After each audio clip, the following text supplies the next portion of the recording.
Well, hi, hello, and how are you doing out there in internet land? My name is Brian Trippett. I am the Front Porch Conservative, and welcome to the Wednesday night newsroom. That fun little gathering when we get together, we get to read about the news, we give our views, and we try to make sense out of this crazy thing that we call life. My name is Brian Trippett. I am the Front Porch Conservative, and you have found us on Rumble. You have found us on Twitter, and you have also found us on that quaint little alternative social media platform known as YouTube. So please do me some favors as always. If you're not subscribed to my channel, go ahead and do so. Also, while you're at it, please do me a favor, hit the thumbs up, hit the bell for notifications, leave a comment in chat, share the link around with your friends. Go crazy, everybody. And let's have some fun doing it. Oh my goodness, it is so good to have all you here tonight. Again, Brian Trippett, the Front Porch Conservative, sometimes known as the beau in the chapeau. Sometimes I'm called the common man with common sense. But in this moment, above all else, I am known as your host. So let us take a look and see who all is here so far. Checking in on the Rumble side, we start out by looking around and we see WWG1 is in the house. He's dropping some memes. Oh my goodness. Oh, the memes he has dropped. TBA is here tonight. Good to see you, gentlemen. The OG Wingnuts are in the house. And let's check in on the Rumble, on the YouTube side. Gypsy is here. Mwah. They don't know what they're effing doing. I say this a few times a day. Who knew that Donald Trump was channeling me? That is great, darling. That is absolutely great. Woo! Goodness me. Love you, darling. Glad you're here. Oh, Z Highness is in the house representing the 199. She says, Savannah Hernandez was live earlier. She made some good points about what the founding fathers wish to see us. Oh, okay, cool. Robert Lowry's in the house. Fist bump to you, sir. Oh, excuse me, Z Highness. Sorry, darling. Robert's in the house. He's already got his fist bump. In honor of Charlottesville, Trump said there'd be very fine explosions on both. We're going to talk about that, among other things, my friends. Oh, goodness me. So good to have all of you here. Good to see you. Oh, my goodness. Crazy nights. Hang on one second, guys. It has been a crazy day for me, and yeah, it's just been a little bit more than I'm ready to deal with. I'm not kidding about this. I am just not kidding. Okay, I think I've got everything lined up so far. All right. I want to give a bit of an explanation to y'all in terms of what is going on. I had advertised that our dear friend Tracy Barkley from GenX Marks the Spot will be here tonight, and that was the plan. I caught up with her. Was it Monday night? Yeah, Monday night. We talked by phone. She told me that she gave me an update on some of what's going on, which I'll let you guys know. Part of the reason that she has been away from not just co-hosting this live stream, but also from social media content creation is that she had lost her job. And as you might suspect, that put her in a very bad frame of mind, as it would do all of us. And she just did not want to come before the microphone, which I get it. I totally understand. So she took some time away, but she's now found a new employment. She's back on her feet. She is still on schedule to go ahead and get her accounting degree by December. So, better days ahead. So she said, hey, if you want me to come back and co-host, she's like, let me know. I was like, darling, I would love to have you come back and co-host. You're welcome here anytime you want. So we had it set up for tonight. So that's why I started advertising it the way I did this morning.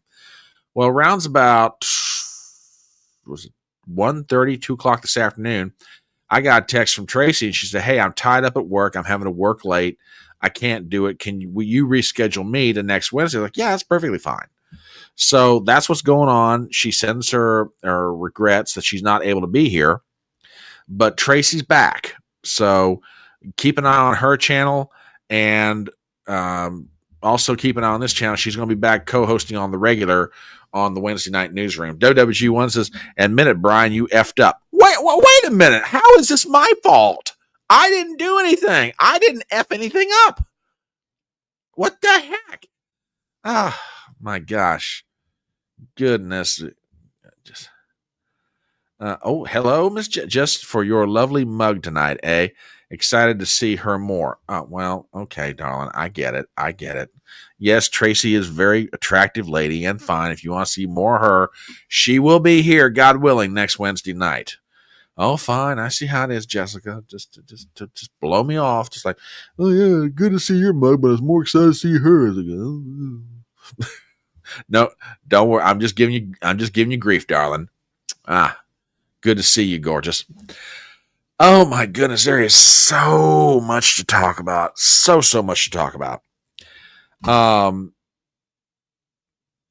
TBA is getting in on this. He says, Brian, you jumped the gun again. I didn't jump anything. We had this thing set up. Tracy was going to be here. Okay, TBA also says, okay, we can now all go home and wait for next Wednesday. No, you're not leaving. You're here, daggone it. We're doing a live stream. We are doing a live stream. There's no walking out on the live stream. Daggone it. Jeez, oh, Pete. Eesh. Anyway. Oh, now you realize you're at home. Well, that's a start. Okay, that's good.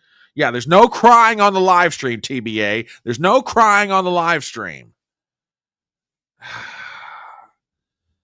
Gosh, yeah, I am ranting already because of you wing nuts over there. Jeez, oh, Pete, y'all are awful. Anyway, glad to have you. Oh, God. Anyway, hello. I'm already here and I have nowhere else to go, so I'm not leaving. Well, thank God you're staying. TBA over there, he's about to walk out the door on me. He's like, well, she ain't going to be here. I'm leaving. I'm like, thanks a lot. Appreciate it there, TBA. Jeez. But hello, Miss Courtney. Glad to have you in the house, gorgeous. Oh, my goodness. Oh, so much to talk about. And we're going to start, as we are wont to do, with the Merry Memes section of the program. And then we will dive right into our regular set of topics. Well, I shouldn't say regular set of topics. A set of topics that are big on everybody's minds right now.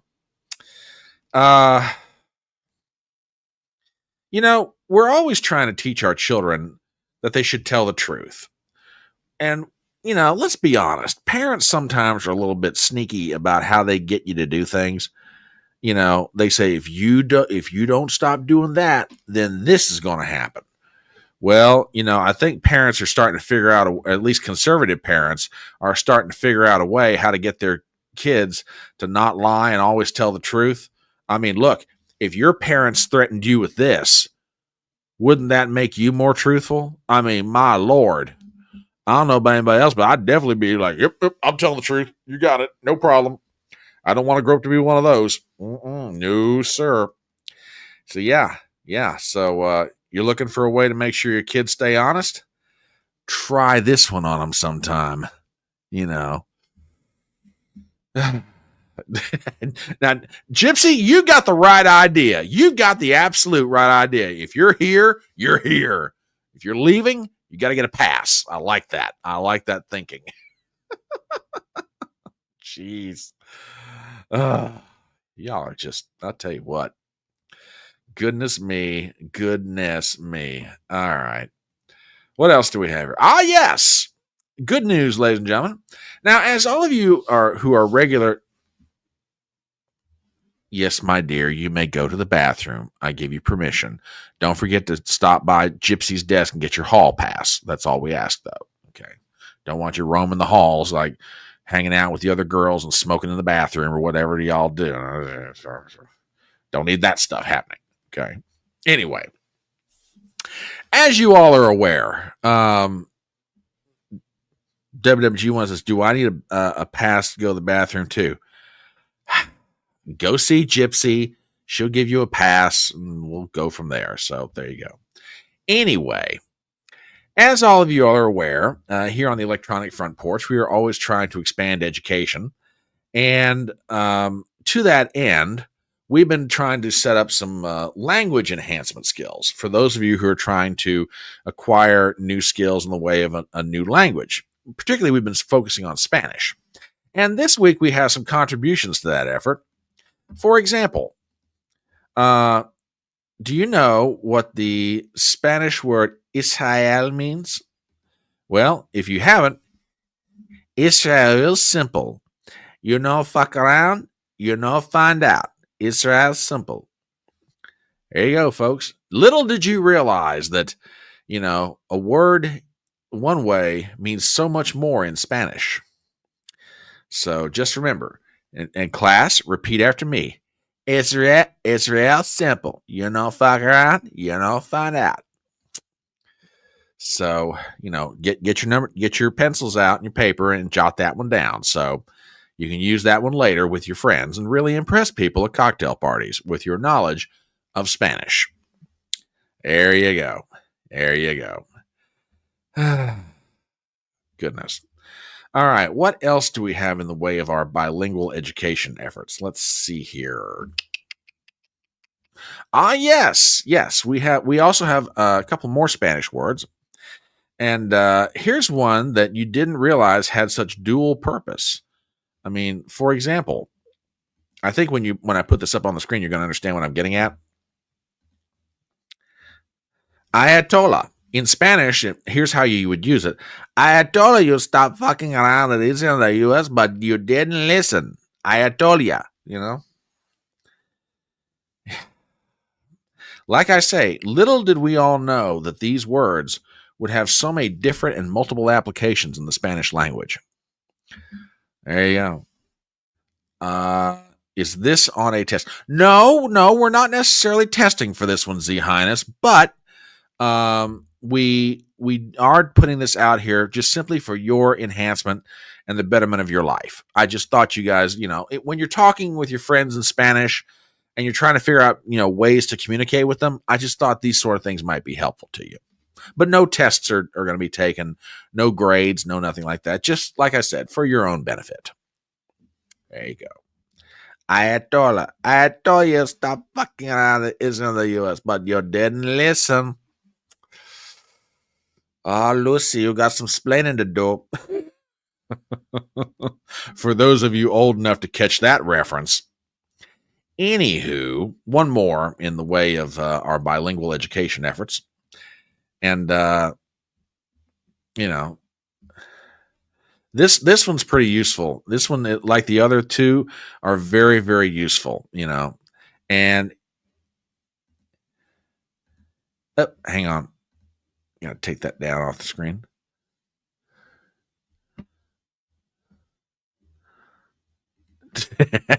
I'm not old enough, but grew up with the rerunners. There you go, darling. There you go. Yeah, since you're a mere like 22 years old, I'm not surprised you didn't get that reference. Anyway, all right. Last Spanish word of the evening for the betterment of the good. We have the following: be too. You can't be too careful with these Islamic nut jobs. Mexican word of the day: be too. So you can't be too careful with these nut jobs. And that be too can be used almost anywhere, man. I mean, you could use that one in a sentence and apply it to so many different things, and be so much better off for doing it. What can I tell you? So that ends the language enhancement portion of our efforts here on the Electronic Front Porch tonight. I hope you all enjoy those very much. So anyway, all right. What else do we have in the way of the merry memes tonight? We got a few more compliments of WWG1. Salty Old Fart says, sounded like the guy at the Mexican restaurant I ate at tonight. Really? Well, my Spanish doppelganger was working tonight, huh? Okay. There you go, baby. There you go. One thing that is always a marvel to me is the originality of the United States military. Truly. When they can come up with some truly, truly innovative and creative ways to get things done. However, Sometimes I feel like they reuse a lot of things and sometimes a little bit too much. I mean, for example, this recent military, this Operation Midnight Hammer thing, okay? Honestly, I don't know who came up with the title for this one, but I really feel like that they just come on, Pentagon. You can't come up with any more originality. I mean, after all, I mean, that title has been used before, and frankly, I think everyone is old enough to remember the original Midnight Hammer. I mean, come on, guys. Seriously? Seriously. You guys at the Pentagon, do better. That's all I'm saying. Really. Just a little bit ridiculous from my perspective. Just a little bit ridiculous.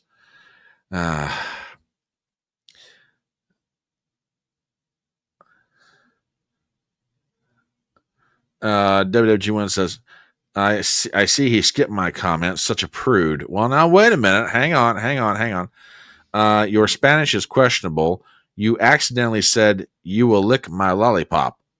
Oh, I did. Well, okay. Well, apologies to my audience. I did not realize WWG1 that I said that.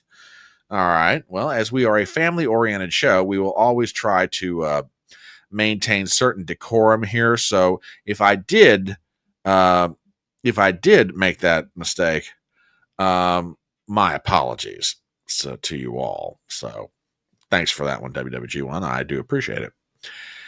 Anyway, goodness me. Yeah, the Pentagon can do so much better. They really can. Now, much has been made in the past few days of something related to our military operation that we carried out over the weekend, which we're going to get into that discussion here momentarily. One of the things that's been sort of driven home, if I may use that term, is how much Benjamin Netanyahu has been crying for years about the fact that, you know, the Iranians are going to have enough material to make a nuclear weapon. The Iranians are going to have enough material to make a nuclear weapon. Well, I think that criticism is a little bit unfair, especially in light of a recent archaeological discovery that was found in Israel. Matter of fact, I think, if I remember this correctly, I think this was found down near the Dead Sea. Yeah, here it is. Somebody found a tablet. It's a 2,700-year-old Israeli tablet that was finally translated. The message on the tablet is, Persia is only weeks away from developing a nuclear weapon. Now, see, Benjamin Netanyahu is catching a whole lot of grief over this, and this is not his fault. Really. I mean, so maybe we ought to just let Bibi Netanyahu off the hook a little bit. I mean, look, when you got Israelis back almost 3,000 years ago saying that the Persians were real close to getting a nuclear weapon, I mean, really, can you fault Bibi Netanyahu for all this? Really? I don't know. Seems a little bit unfair to me, but, you know, what do I know? I'm just a guy who sits behind a microphone and makes comments about everything. There you go. All right, what else do we have? Oh, yes. You know, much has been made and always will be made about Donald Trump's ability to negotiate. And apparently, we have reports that even leading up to the time, now, wait a minute. Now, hold on now. I feel like I'm being unduly attacked here as the host. Seriously? Come on. Give me a break, Gypsy, please. It was, if I did say those together, it was an accident. So everybody just kind of, Lordy, it's one of those nights, guys. It's one of those nights. And my audience is saying, yeah, why do we always get one of those nights every night? I'm sorry. Anyway, Donald Trump and his negotiating skills. a lot of people have been saying, even leading up to the airstrike in Iran on Saturday, that Trump is always trying to negotiate. He's trying to work out a deal. He's trying to prevent from what happened happen. And apparently, the press has gotten their hands on a snippet of a conversation that took place between Donald Trump and the supreme leader of Iran, the Ayatollah. And we're always trying to bring stuff to you, our audience, and we got our hands on that same conversation. I thought I'd share it with you guys just to give you an idea of Donald Trump's willingness and ability to negotiate. Got to give it to him. He was working it. Truly, he was truly working it.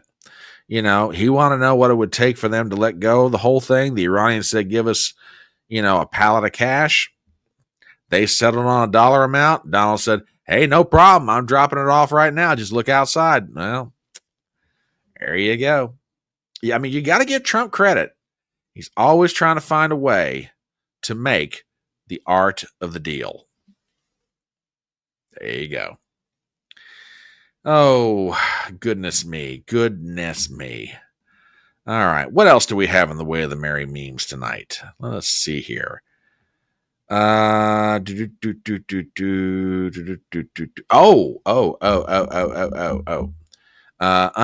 y'all have heard about the F-bomb that shook the world. Well, did you know there's been all kinds of reaction to it? Trump out on the lawn of the White House where he dropped that F-bomb and then got on Marine One to go to Andrews Air Force Base. Well, there's been all kinds of reaction to it, including this one. Ladies and gentlemen, apparently, breaking news, a federal judge has ordered that Donald Trump must put money in the swear jar because of that F-bomb he dropped. So, man, Trump can't catch a break. I mean, he finally lets go of some of his frustrations.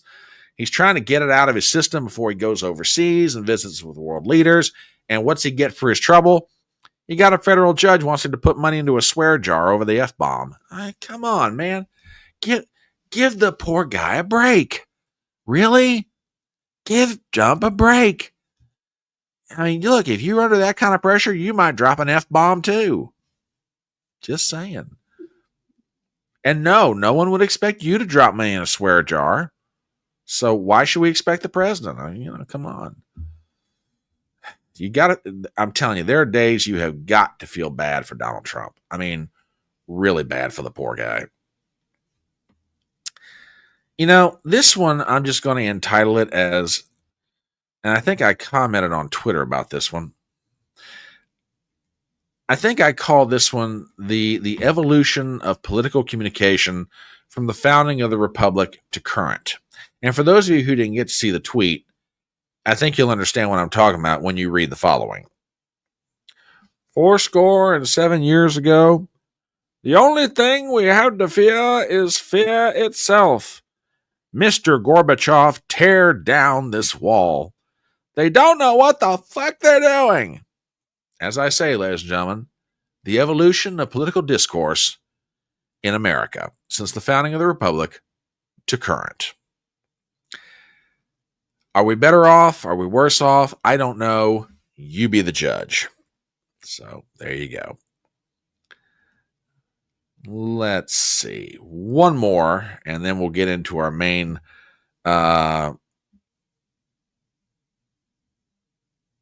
what's this? I was listening the day Trump said F around and find out during the Rush Limbaugh show. I'd forgotten about that, but you're right. He's done that before. Oh, goodness me. Goodness me. That's all right. That sort of gets us to where we are right now. All right. Much thanks to WWG1 and everybody else who made contributions for the merry memes. All right, let's get into it. It has been officially, Sunday, Saturday afternoon, Sunday, Monday, Tuesday. So about 4 days since we all gathered together. And when we last left off, I made the statement that I did not think that Donald Trump wanted to go forward with a strike. I said, I think he's trying to find a way out of this. I think he's trying to do everything he can to avoid it. And I said that around, I don't know, called 11:30 in the morning on Saturday. Well, the weekend went forward. The lady was here visiting me. We were having a wonderful day. And I was preparing to barbecue some hamburgers on the grill on the back porch. And I just happened to get a notification on my phone, and it was from thehill.com. And they said strikes had been launched by the United States against Iran. And I went, oh, crap. Here we go. So the lady and I finished dinner. We did some other things. We listened to the president's speech Saturday night at 10 o'clock. And I'm not going to lie to you. I was very, very depressed. And I'm not necessarily going to sit here and comment on all the events to now, but just kind of get you to where just a little bit of a refresher for everybody's benefit. So the U.S. does the strike, about 14 bombs, 3 different targets. One of them, though, strikes me as weird, and I have yet to have anybody explain why. Now, 2 of the targets, one of them was Fordo, there was another one, I forget the name of it.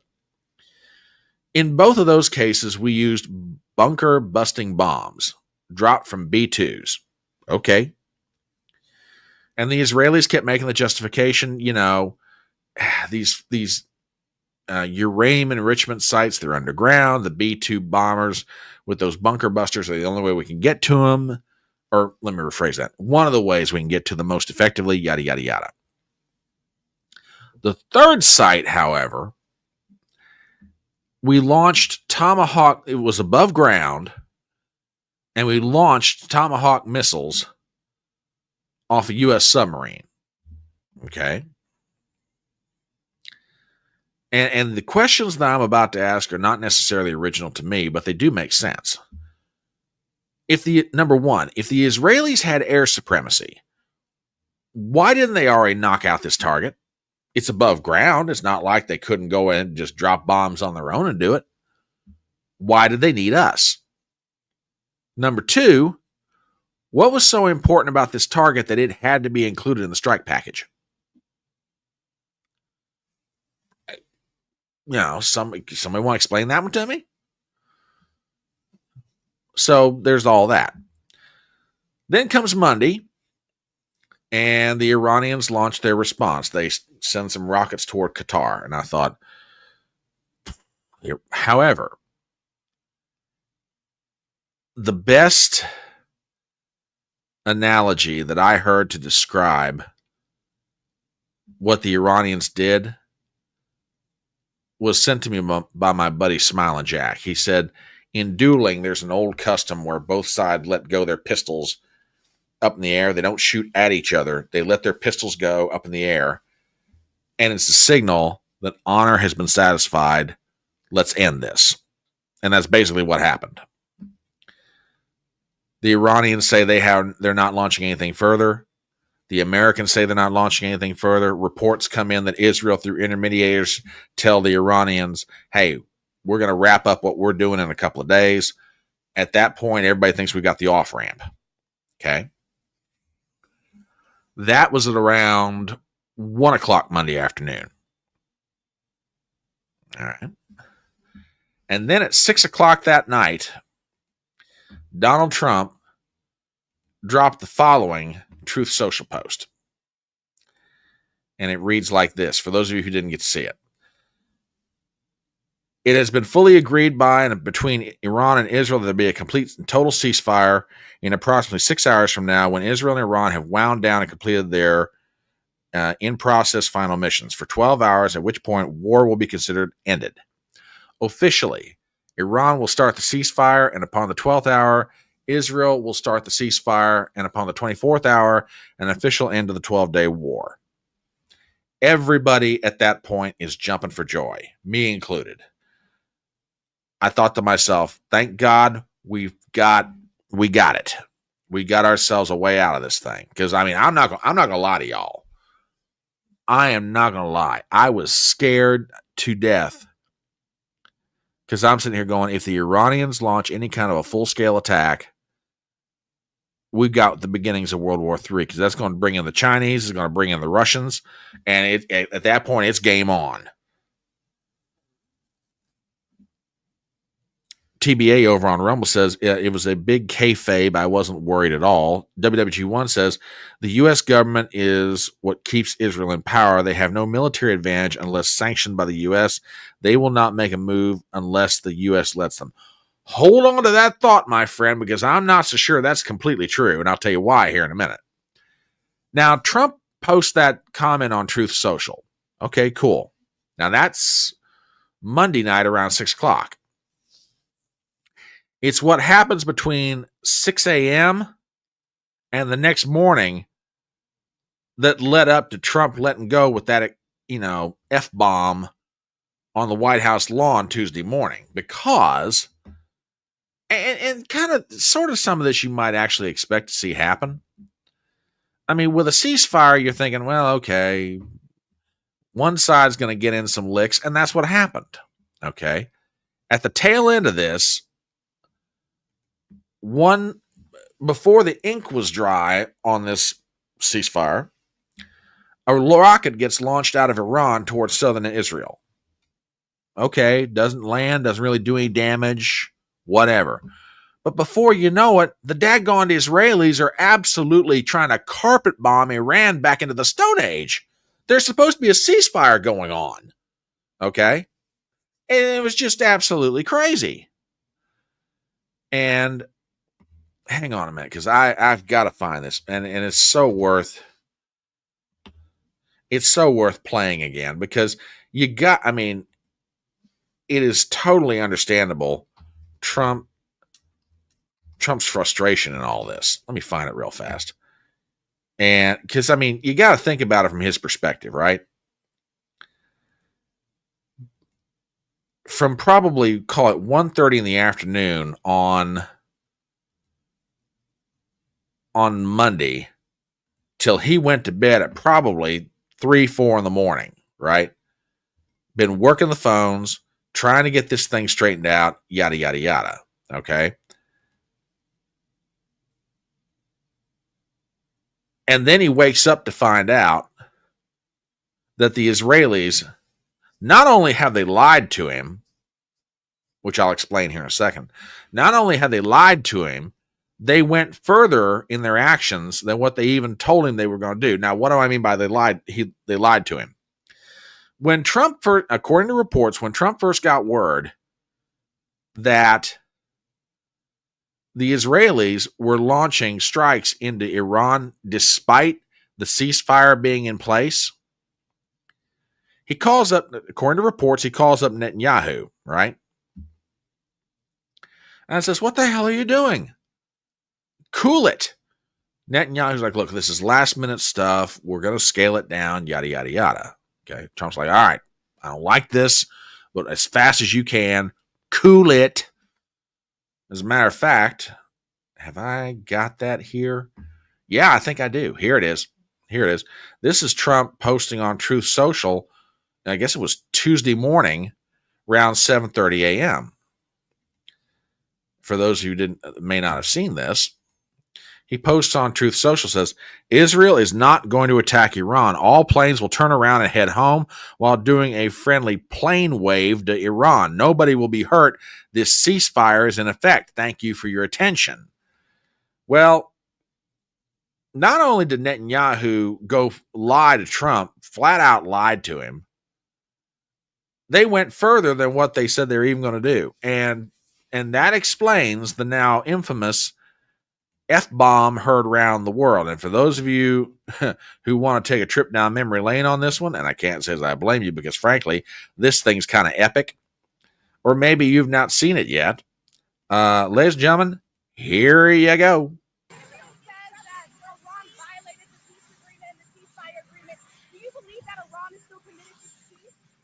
Yeah, I do. They violated it, but Israel violated it too. Israel, as soon as we made the deal, they came out and they dropped a load of bombs, the likes of which I've never seen before. The biggest load that we've seen. I'm not happy with Israel. You know, when I say, okay, now you have 12 hours, you don't go out in the first hour and just drop everything you have on them. So I'm not happy with them. I'm not happy with Iran either. But I'm really unhappy if Israel's going out this morning because the one rocket that didn't land, that was shot, perhaps by mistake, that didn't land. I'm not happy about that. You know what? We basically have two countries that have been fighting so long and so hard that they don't know what the fuck they're doing. Do you understand that?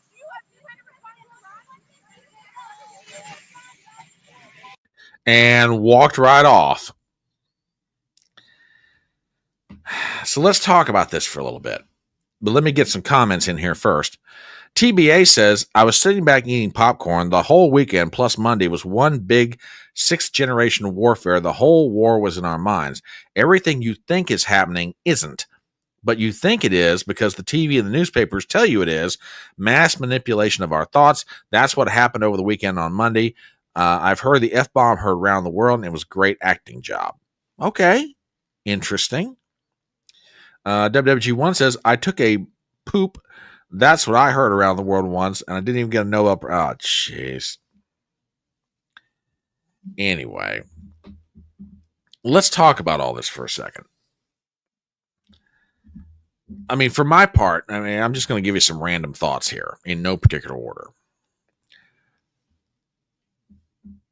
In the end, for the moment, everything worked out. No American lives have been lost. We're not at war, etc. Am I happy with what Trump did in launching this strike? Heck no, I'm not. I'm not. Because he's opened the door that he could be manipulated to do it again.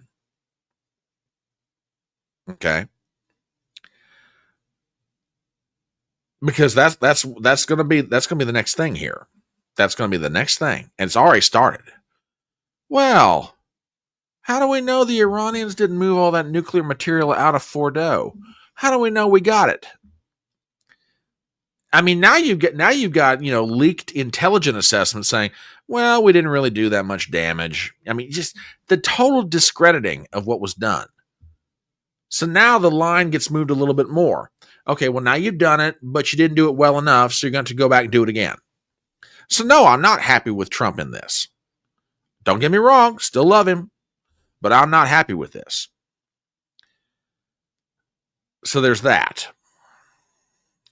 I'm really not happy with Benjamin Netanyahu right now, to which I know some of you are out there going, oh, color me shocked. You're not happy with Netanyahu? No, I'm not. I'm not. Have you ever had one of those friends who you're friends with them, and that's cool, but if you let them hang around long enough, they're going to talk you into something that's going to get you in trouble. They're going to do it, and you ought to tell them no, but you go ahead and do it anyway. Okay?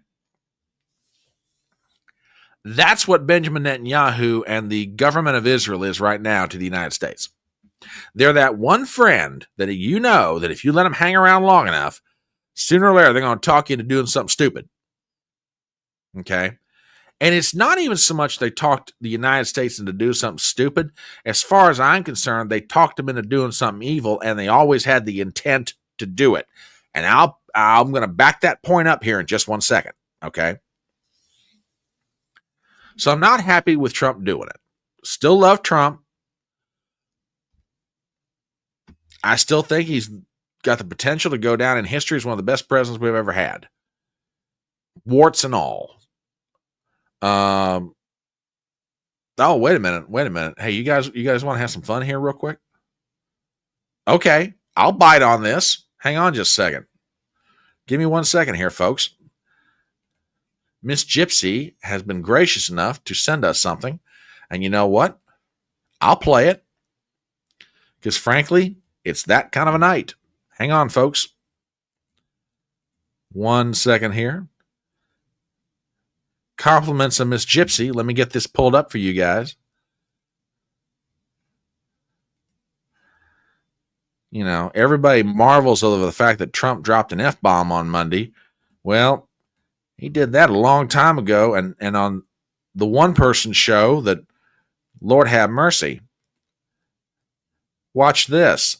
They're going to have a 1,000-fold difference because they know now that we have things that we never had before. We have strength in weapons and things that we never had before. We never had it like we have it now. Right. And Iran knows that, and they've been put on notice. If you fuck around with us, if you do something bad to us, we are going to do things to you that have never been done before.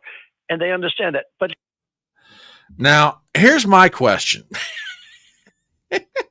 How quickly did the screener for Limbaugh bleep out that F word? I would love to know. I would really genuinely love to know. Hello, Lana.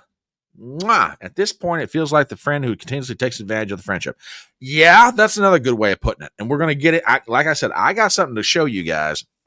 And I heard about this today. That when I read this to you, you're not going to be surprised. But this will make your blood boil. TBA says, Brian, when you figure out that what you've been hoodwinked at this hole, you're going to slap your forehead. Probably I will. TBL says, I'll bet you the Bo Snerdley missed it. Could be. Yes, small time. This is very probably true. And also, Netanyahu is like MacGyver's friend Jack. That's a good description for it. For y'all that are old enough to remember MacGyver and his crazy buddy Jack that's always getting him into trouble, that's probably a good way to describe the nation state of Israel right now, among many other ways. But so you kind of got to understand Trump's frustration here. I think I've got a ceasefire in place. They're both agreeing to it. A stray missile comes out of Iran towards southern Israel, doesn't kill anybody, doesn't cause any damage. And then all of a sudden, the Israelis just decide to start carpet bombing Iran back in the Stone Age. Now, don't get me wrong. Let me just be very clear about this. I got no great love whatsoever for the leadership of Iran. I mean, they are ruled by crazy over there. Okay. On the other hand, government of Israel, you agreed to a ceasefire. And am I shocked they violated the ceasefire? No. It's Netanyahu's Israel. And I genuinely hate to say that.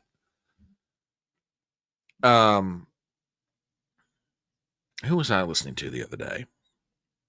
I think it was Aaron M. Holt from Steel Toe Radio. And he quoted somebody, and it was a really good quote. He said, you know what? In the Middle East, there are no George Washingtons.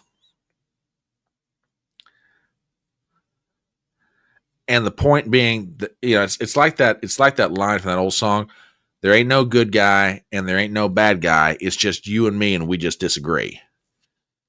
That's what it feels like in the Middle East. As the average American trying to figure out, all right, who's the good guy, who's the bad guy? Well, there ain't no good guy and there ain't no bad guy. There's only you and me, and we just disagree. TBA says what Trump did was expose Israel as the nation state that starts all the shite in the Middle East. Brother, I totally agree with you on that one. Totally agree with you. I mean, a lot of people got exposed over this whole thing. Now the only question is, having their eyes open, will people in Washington, D.C. And around the country start treating Israel a little more differently than what they have up to now? WWG1 on Rumble says the world will find out that Israel is not what they were taught in the Bible. That is a great point, sir. Thank you for that. That is an absolutely great point. Okay, and I'll just give this to you from my perspective, okay? Like many, grew up in church as a kid. I have an extensive, and this is not to brag, but it's true, I have a very extensive education in the Bible, okay? And from an evangelical Christian's position, you're always taught to, the Israel, the Jewish state, they're the good guys, okay? I'm not going to lie to you. The past few years. Oh, no, let me rephrase that. The actions of the government of Israel have done more to get me to rethink that idea that's always been sort of bedrock from the time I was a kid till now. The government of Israel has done more in the past few years to make me rethink that idea that Israel are the good guys than anybody else ever could.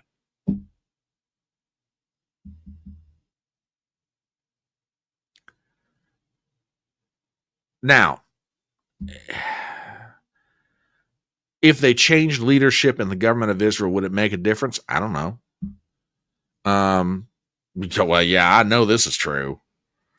I know this is true for sure.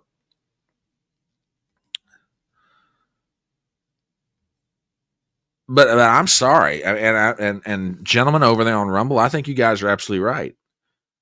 You know, this has done more to make people open their eyes. You know, and WWG1, I love the way you put it. The world will find out that Israel is not what they were taught in the Bible. Because I think that's the hardest distinction for people to make. I really do. And what I'm getting at is this.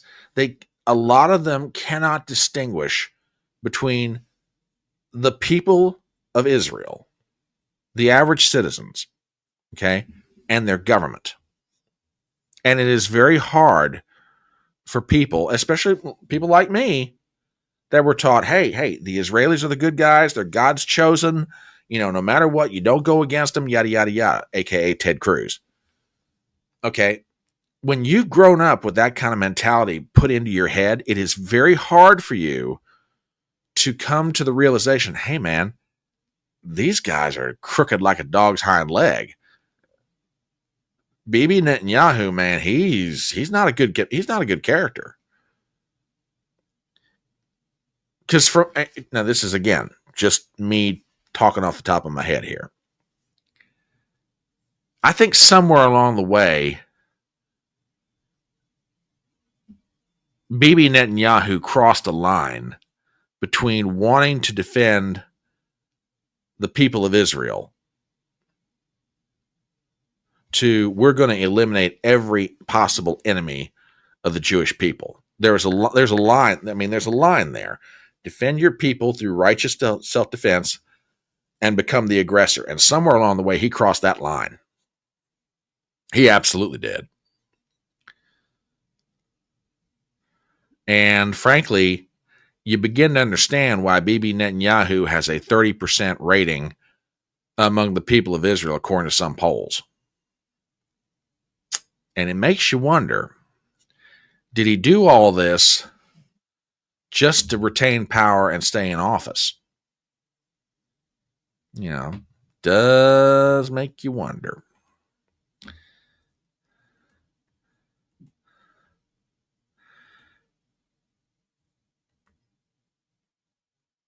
And going back to the events on Monday, I mean, it was so bad on the part of the Israelis that our own CIA, according to reports, to take this for what it's worth, the Israelis were so hell-bent to keep on bombing the Iranians, it got so bad that the CIA intervened with the Mossad. I got a clip here from Jack Posobiec, and he appeared on War Room with Steve Bannon. And if you guys did not see this or you haven't heard about it, this might surprise you. So do me a favor and check this out. Folks, we have exclusive news that I want to break here on Human Events Daily. I'll break down some more of that later in the next segment. We're coming up to a break. CIA director was on a phone call with Mossad leadership earlier today and told them to back down after President Trump brokered this ceasefire. This is according to two sources who are familiar with the call, to individuals. Folks, Mossad wanted to keep going. Israel wanted to keep going. And we know Iran wanted to keep going. President Trump and his team, including the director of CIA, Ratcliffe, were also telling them, stop it right now. Now, if that's true, and again, like the old rule says, don't believe what you hear and even what you see or even half of what you hear. But if that's true, and even the CIA is calling the Mossad going, cool it, this was getting bad.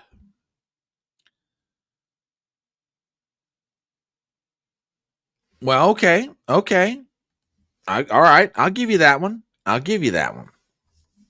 But I got one here, just for the sake of putting it out there, that if what is being reported here is true, yeah, I'll never be able to snap those papers off the way Rush did, but he was the master. I got a story here that, if true, and this thing's already starting to work its way around Washington, D.C. and the country. Washington Post has a story that, this folks may make your blood boil. And I'm going to read just a little bit of it, okay? This came out 2 days ago. Like I said, compliments of our friends at the Washington Post. But this is probably going to make your blood boil. Headline: Netanyahu decided on Iran war last year, then sought to recruit Trump. The Israeli prime minister had set in motion plans to attack Iran long before President Trump began efforts to resolve nuclear concerns through negotiations, officials say. Article written by Jerry Shee, Warren Strobel, and Saud McHennet. We have the following. Dateline Jerusalem. In the fall, long before President Donald Trump embarked on an effort to resolve concerns over Iran's nuclear program through negotiations, Benjamin Netanyahu had already set Israel on the road to war, according to current and former Israeli officials. After Israel decimated Iran's air defenses in a missile skirmish and crippled its main ally, Hezbollah, in October, Netanyahu issued a general order to prepare for a strike, the current and former officials said. Israeli intelligence officials began huddling to compile lists of dozens of Iranian nuclear scientists and military leaders who could be targeted for assassination. Israel's Air Force began to systematically take out air defenses in Lebanon, Syria, and Iraq to clear the skies for future bombing runs against Iran. Meanwhile, Israeli officials were pursuing another track in their preparations. Let me get this pulled up for you. Here we go. To sway Washington, Israeli officials had long believed that military action with U.S. participation to target the Iranian nuclear program would be more effective than Israel going alone. On Saturday, Trump indeed joined the conflict, ordering U.S. forces, including B-2 strategic bombers, to strike 3 Iranian nuclear targets. A little bit more from this article. Throughout the fall, the Israelis had met with their Biden administration counterparts to discuss intelligence collected by both countries in the summer that showed Iranian nuclear scientists were gathering to resume theoretical research on weaponization, according to 3 people with knowledge of the matter. But U.S. intelligence analysts did not conclude that the Iranian leadership had made such a decision, an assessment U.S. spy agencies revisited and maintained throughout the spring under the new Trump administration and up until the time Israel launched strikes, said 5 people familiar with the discussions.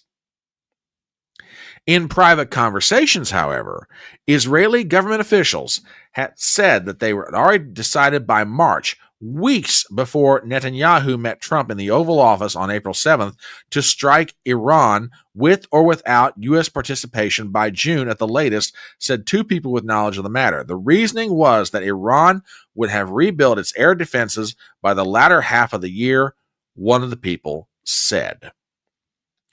Ultimately, when Netanyahu finally launched his surprise attack on Iran in the early hours on June 13th, while Trump's negotiations were still underway, The decision was not so much driven by new intelligence indicating an Iranian sprint for a nuclear weapon or any imminent threat to Israel. Rather, Israel seized on what it saw as a unique opportunity to execute plans carefully laid months and years in advance to heavily damage a weakened Iran that had long waged a bloody proxy conflict with Israel and to set back Iranian nuclear and missile programs, Israel and U.S. officials said, and advisors to both governments say. Now, here's the kicker. Watch this. Whether or not Netanyahu had enough evidence of Iranian progress toward a nuclear weapon to justify an attack has been the subject of intense debate globally and raises questions about the strike's permissibility under international law. In recent days, the issue has appeared to generate friction inside the U.S. administration, with Trump repeatedly dismissing the assessment delivered in March by Director of National Intelligence Tulsi Gabbard that Iran's leadership has not ordered the development of a nuclear weapon, and by telling reporters that he was personally believed that Iran was very close to a bomb. Netanyahu had argued for decades that Iran was on the verge of acquiring nuclear weapons and should be halted by military strikes, has acknowledged in recent interviews that Iran was still months or a year away from a weapon. What was undisputed, he has said, was that Iran had enriched large amounts of uranium to a level well beyond what is required for civilian use and built up a dangerous arsenal of ballistic missiles. Ladies and gentlemen, to no one's shock in this audience, because as I have said, you guys are the smartest. You guys are the smartest audience on the internet. We got played. Trump got played. Netanyahu cranked up his favorite song on the jukebox. Oh my God, they've almost got the bomb. But in the meanwhile, according to this report from the Washington Post, the Israelis have been planning this attack all the way back into the fall of 2024. And they were going to go regardless of whether we went along with it or not.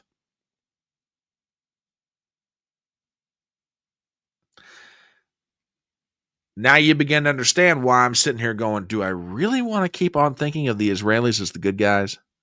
Yeah, again, if this article is true, and this, like I said, this came out 2 days ago, but if this article is true, cut them off.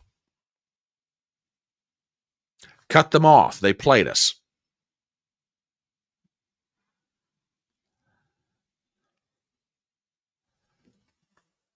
TBA says Trump did not get played. Trump exposed Bibi as the instigator of all this shite that has been stirred up in the Middle East. Okay, I'll grant you that one. But as far, lay Trump off to the side for a second. To a lot of people in the United States, they got played. And this article goes back to a central question that I and a whole lot of people have been asking for days since all this got started. Why do you need us? Now, let me explain what I'm getting at. Okay.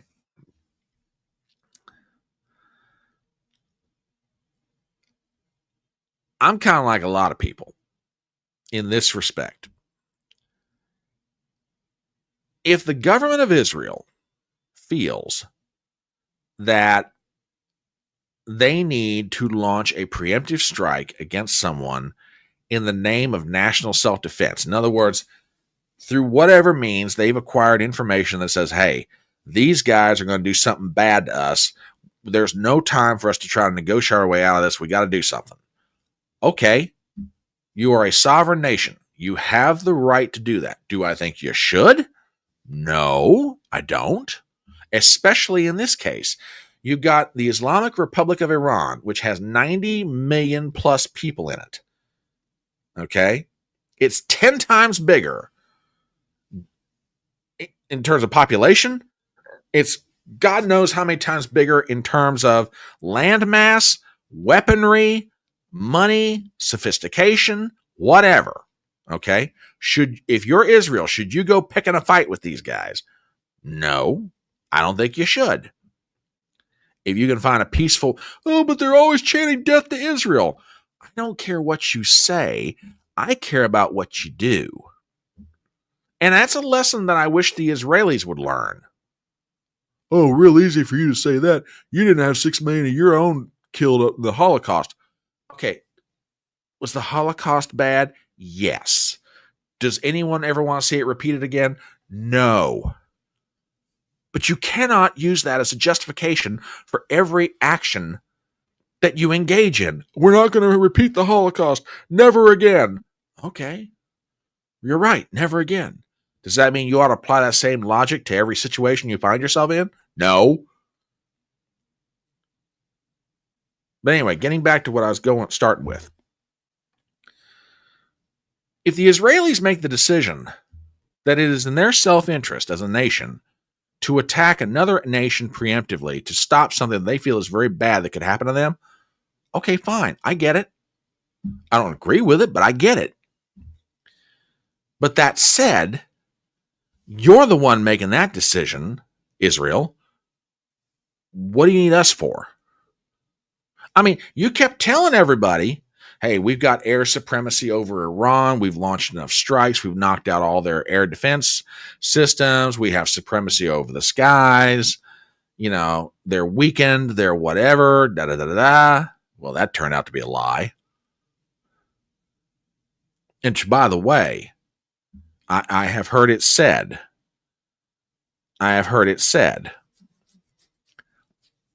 That in part, the reason that Trump negotiated the ceasefire Monday night is because the Israelis were running out of missiles to defend Tel Aviv and other places in the nation of Israel.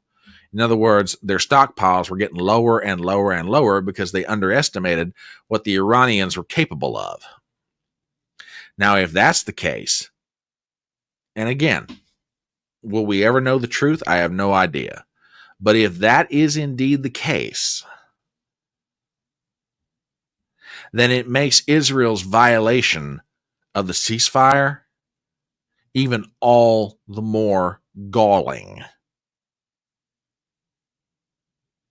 Because again, according to reports, Trump is trying to negotiate this ceasefire to save the lives of the Israeli people. And then you turn around, you start trying to carpet bomb Iran into the Stone Age in violation of a ceasefire? Seriously? You know, Bibi can't do anything without the U.S. Bibi was counting on Trump fulfilling the Miriam Adelson promise. Fair point. I think Trump had promised a lot of people that he would intervene. Bet you Trump regrets that one. True this. Very true. So yeah, if Israel wants to launch a strike, do I think you should? No. Can you do it? Yeah. But you're doing it, not us. WWG1 says the Israelis need us for the cover. I agree with that.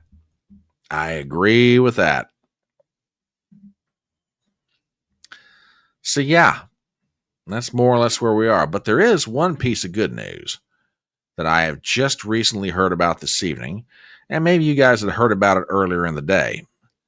Apparently,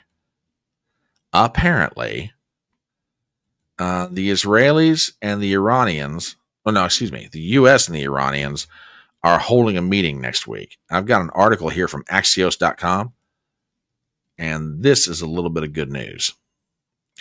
Articles by Barak Ravid from Axios. Trump claims U.S. and Iran will hold meeting next week. The U.S. and Iran will meet next week to discuss the potential nuclear deal. President Trump claimed at a press conference at the end of the NATO summit on Wednesday. Iran has not publicly confirmed any planned meeting with U.S. officials, which could come just a week after Trump ordered an unprecedented military strike on Iran's nuclear facilities. Iran retaliated by launching missiles at a U.S. military base in Qatar on Monday, but signaled it was ready. It was ready to de-escalate and later agreed to a ceasefire with Israel. Trump, whose NATO appearance doubled as a victory lap for the B-2 bombing operation that dealt heavy damage to Iran's nuclear program, has called for Iran to return to the negotiating table. The last meeting between White House envoy Steve Witkoff and Iran's foreign minister Abbas Araghchi took place more than a month ago. So there you go, folks. They may be on their way to getting back to the table. So we'll see what happens, crossing my fingers. And this is a really good point. Just because you can does not mean you should.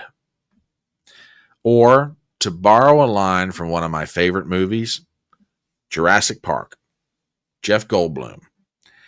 He looks at Sir Richard Attenborough while they're sitting at the dinner table, and it's one of my favorite lines, which is applicable in so many situations.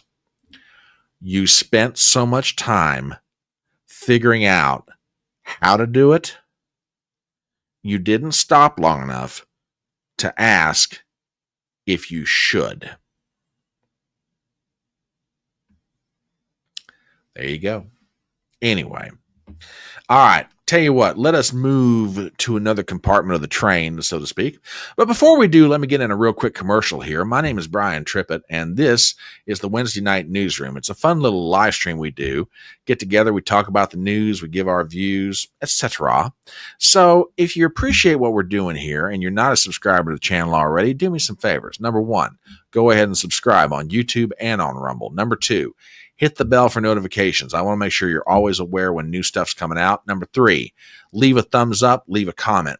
Truly, it does help with getting the message out about this channel. And finally, share the link around with your friends. All right.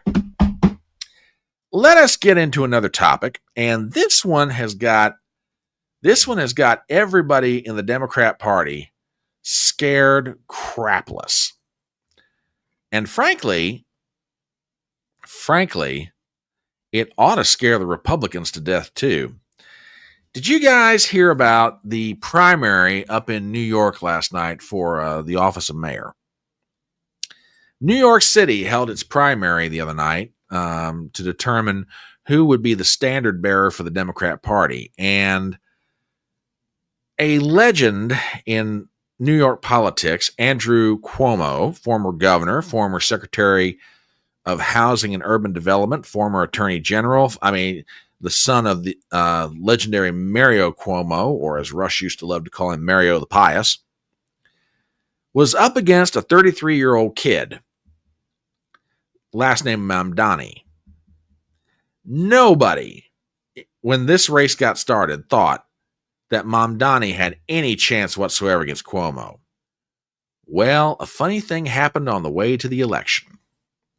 Mamdani beat Cuomo, and that victory is scaring the Democrats to death.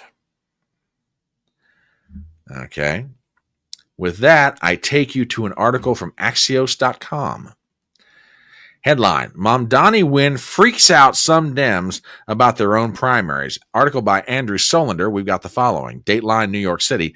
Left-wing insurgent Zohran Mamdani's likely victory over former New York Governor Andrew Cuomo in the New York City mayoral primary has some Democrats in Congress quietly worrying about their own reelections. The shock upset against a one-time establishment powerhouse comes as potentially dozens of House Democrats are expected to face anti-establishment primary challenges. Progressive Representative Ro Khanna, Democrat of California, told Axios, quote, there was a wake-up call and a shot across the bow to the establishment and the old guard with Mamdani's win. Quote, there's a lot of anxiety, a senior House Democrat told Axios on the condition of anonymity to discuss sensitive internal dynamics. One House progressive told Axios, quote, I think you'll see about 30% of members face primary challenges. People have anxiety, rightfully so. Their hair is on fire. Another senior House Democrat said, quote, 100% they think that older, more establishment-oriented lawmakers are concerned about Mamdani's victory. The primary was shocking success for the left. Mamdani, a Democrat socialist, had initially polled in single digits, while Cuomo dominated the field for most of the race. Mamdani could face Cuomo in the general election as an independent, along with incumbent mayor Eric Adams and ex-prosecutor Jim Walden, running as independents, and Republican nominee Curtis Sliwa. And if you're not familiar with Curtis Sliwa, he is the founder of the Guardian Angels in New York City. He's a huge lover of New York. Quote, I think you're going to see a number of young insurgent progressives with bold vision running in 2026, Ro Khanna told Axios. All right, let's talk about this for a few minutes. Okay. I want to talk about Cuomo and then I want to talk about Mamdani and then the politics of the situation. Now, I'm not going to lie to you guys. I really had not followed this race very much. Okay. Because frankly, like a lot of people, when I heard that Andrew Cuomo had gotten in on the Democrat side, I was like, well, he's going to win the primary, so we'll see who he faces off with in the November election. Okay. Hello, Crystal. Welcome in, darling. Mwah. Good to see you, sweetie. Well, now, if that's true, that's really sad. I did see this, by the way. Yeah, there was a Schumer. For those of you who don't know what Gypsy's referring to, apparently sometime this morning, Chuck Schumer was in the gymnasium of the U.S. Senate, which they have there on Capitol Hill, and got lightheaded. Just really lightheaded, disoriented, and out of an abundance of caution, they took him to a hospital. They gave him fluids, and they determined he had dehydration. So, regardless of my disagreements with Chucky Schumer, God love you, brother. A hat tip in your direction. I hope you get to feeling better. Now, after that, we're going to bash your brains out politically. Okay. Anyway, when I heard Andrew Cuomo got into this race for the Democrat nomination to run for mayor, I just sort of just took it for granted. And I was talking with my buddy Smiling Jack as I was driving home tonight, and I said, I hadn't looked into that race very deeply, but if I had to guess, I'd say Cuomo did three things that cost him that race last night. I said, number one, he worked from the assumption that his last name would get him across the finish line. Number two, because of assumption number one, he probably didn't campaign real hard. He just kind of went through the motions, right? And then number three, and this one isn't necessarily anything Cuomo did. It's what he had done before. I think, and I could be dead wrong about this, I think there are a lot of people in New York City and the boroughs who remembered that it was their grandma and their grandpa in nursing homes that were dead because of Andrew Cuomo's actions during the COVID crisis. And TBA says it best, Cuomo is lucky he isn't hanging from a lamppost for all the senior citizens he killed during COVID. Absolutely, brother. And I'm telling you what right now. And again, I could be wrong about this. I could be absolutely wrong about this. But I got a feeling when people went to the voting booth, that stuck in their memory. They're like, that SOB Cuomo, I'm not voting for him. I'd vote for a dirty dog before I'd vote for Cuomo. So between that and the fact Cuomo didn't take it seriously, which, by the way, Alex DeGrasse, who is very closely associated with Elise Stefanik, Alex DeGrasse was this evening, he was on television saying, yeah, according to people that I've talked to, Cuomo's people never even did any real serious opposition research on this kid, talking about Mamdani. Because they thought, we don't have to worry about it. We're going to play he's anti-Semitic, and that should be enough. And, the Jewish folks will come out and they'll vote for us against Mamdani, and that'll get us across the finish line. They never took him seriously. And to me, this feels like AOC, her victory in 2018. That's exactly what it feels like. And if I were the Democrats, I'd be scared to death. I would. I've been saying it for the longest time. There is a generational sea change happening in American politics. You almost can't feel it because we're all trying to go through the grind of the day to day. But it's happening. It's happening on the Republican side for sure. And you now see it coming to the front in earnest. In the Democrat Party. Barris may be right. He may be I mean, when it comes to Rich, I don't usually argue with him on stuff like this. He's got incredible insights. Which, by the way, if you're watching this for the first time, you don't know who Small Time's referring to, check out Rich Barris, the People's Pundit on YouTube, man. One of the best pollsters in America and one of the smartest pundits out there. Check him out. Give him a sub. Guy is very good at what he does. But I think there were a lot of factors that went into Mamdani winning. Now, let's talk about the fall election coming up. There's all kinds of talk that Cuomo is going to run as an independent. I got a message for you New Yorkers that watch this live stream, and y'all know you do. You just don't want to admit it. Let me give y'all a message here. Okay. If you want to try and defeat Mamdani in the fall, then you better not let Cuomo get into this thing. And I'll tell you why. Because Eric Adams, the current mayor of New York, is also running as an independent. If Cuomo gets into this thing, Adams and Cuomo are going to divide the independent vote. And God bless Curtis Sliwa. He's a nice guy, but he's a Republican running in New York City. Okay. Curtis, and again, Curtis, I love you. I genuinely do. Everything you've done for New York City over the past 50 years, I absolutely love you, brother. But you ain't going to win. I appreciate you carrying the standard of the Republican Party, but you ain't going to win. Okay. But if Andrew Cuomo gets into this thing as an independent, guaranteed Mamdani is in. Okay. Yeah, I think this is absolutely true about Cuomo. He figured he had it in the bag, never assumed anything. People at the DNC is, yeah, yeah. That is very true, dear. Very true. Absolutely true. I'm telling you, the Democrats, let me put it this way. Someone, matter of fact, it was Smiling Jack asked me tonight. He's like, what do you think Trump ought to do? I said, well, if I were Trump, I'd do the following. Do not endorse anybody publicly. Don't endorse Eric Adams. Don't endorse Sliwa. Nobody. Behind the scenes, if I were Trump and his people, I'd be working to bolster Eric Adams' chances.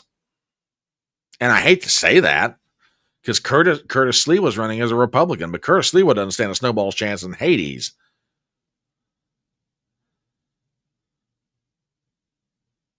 Everybody, look, who was it? Was it WWG1 or was it TBA? Yeah, it was TBA. Nothing will make them faster the New York City turning into Mogadishu. That is the terrifying fear. If this Mamdani character becomes mayor, he will make Bill de Blasio look like Rudy Giuliani. Okay? He absolutely will. New York is not in good shape anyway, and despite Eric Adams trying, which don't get me wrong, I don't think Eric Adams is the best mayor New York ever had, but at least he's trying. I think he does some stupid stuff, but okay, be that as it may. But if this character gets in,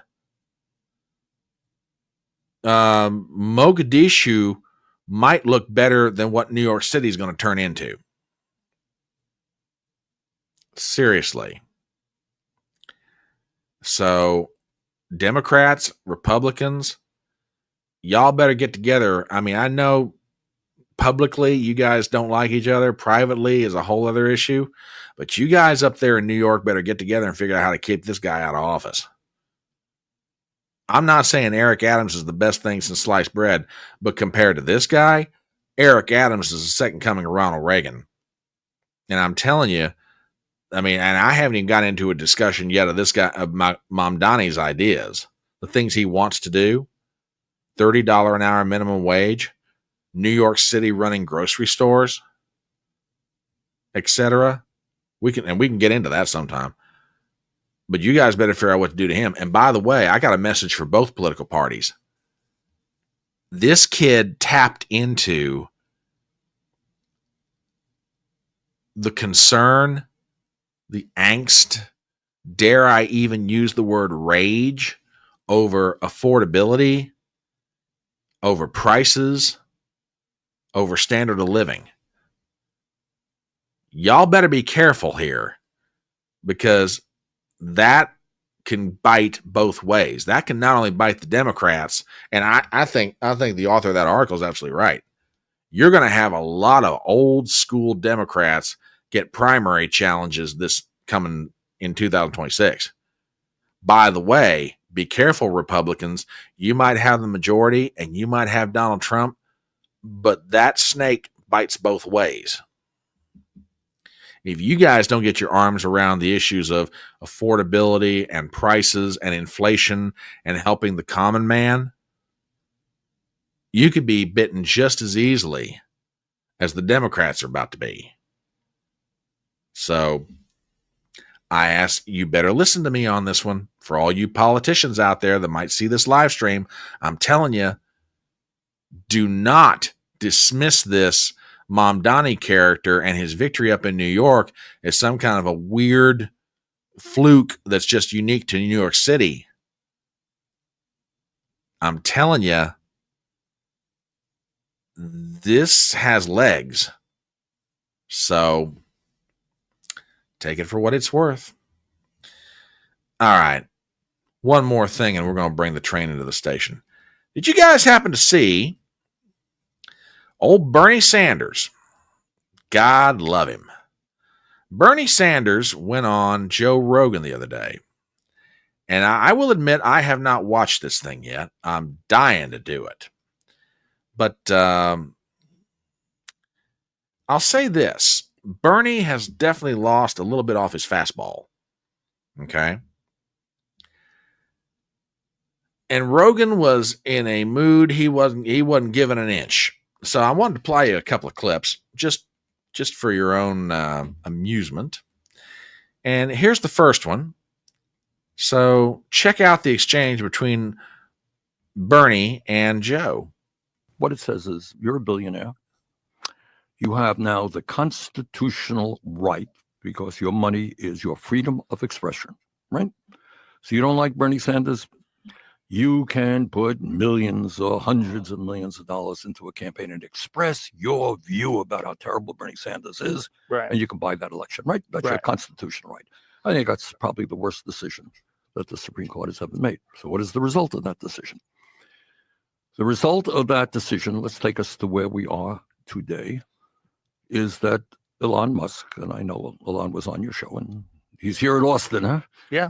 Okay. And we could talk about Elon, but he spent $270 million to elect Trump as president. Okay. I think that's absurd that any one person. What's the most someone donated towards the Harris campaign? They spent a lot of money on Harris as well. They spent $1.5 billion just combined over the course of a couple of months. You got it. All right, let me talk about it. So Yeah, I'm not here let's just talk to say about it's that. a Republican. That's my point here. Right. Okay.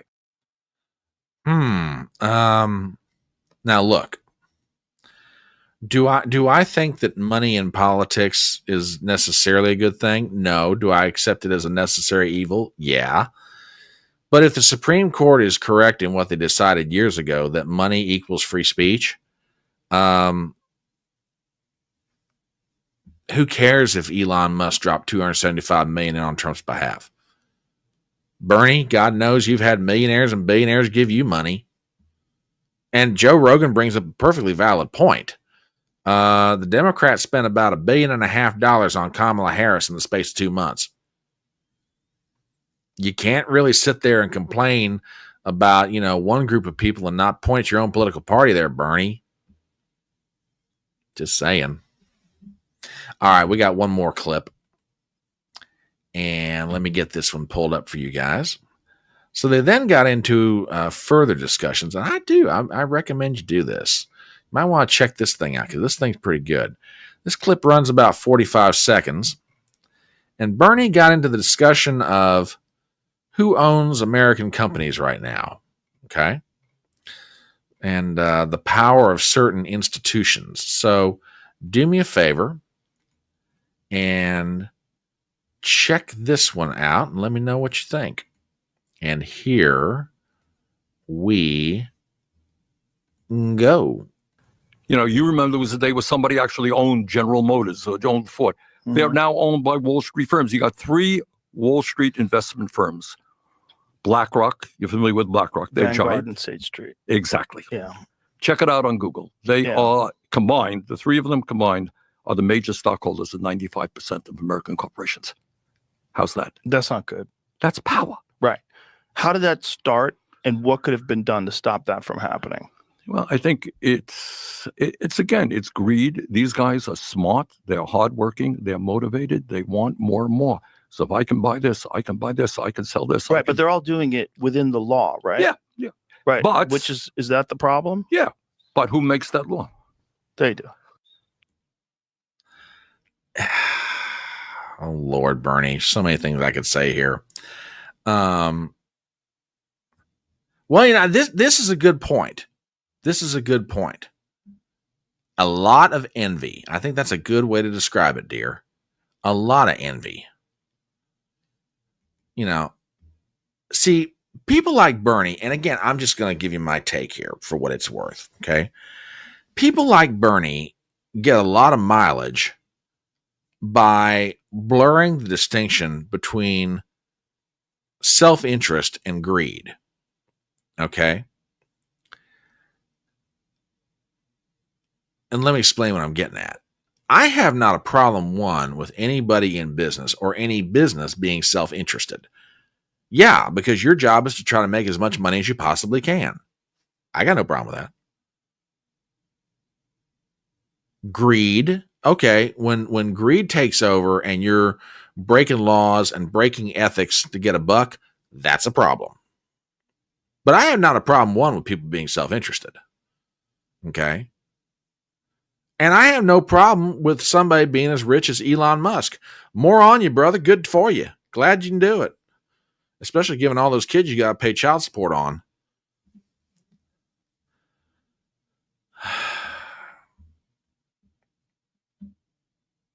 Yeah, and Robert, this is a really good point. That's a really good point.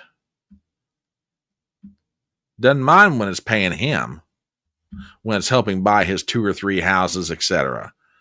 Yeah, and yep, Gypsy, I totally agree with this one. Totally agree.